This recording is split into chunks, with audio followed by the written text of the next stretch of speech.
Even though we may not feel we put enough time on our machines throughout the season, we do put on our fair share of ride time. Now, while we're out there, we're always constantly thinking about the real world sled of the year.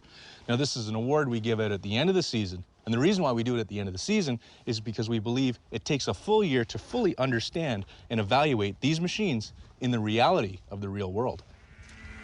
We feel this gives us the best understanding of the qualities of each machine and also gives us the best chance to tune the machines into their best possible state.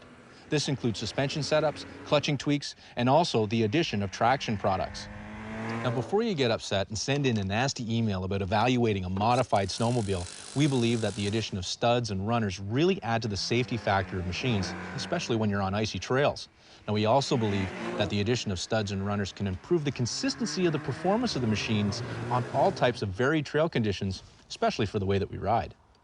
One thing to remember, it's important whenever studs are added to the track, the aggressiveness of the ski carbide runners should also be increased.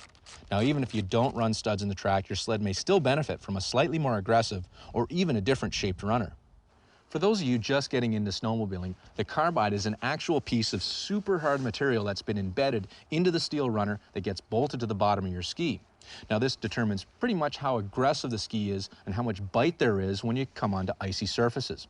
Now, the stock carbides, they're okay, but we're going to upgrade to a set of 6-inch Woody's Trailblazers to better balance out the studs that we've already got installed on the track of this rev.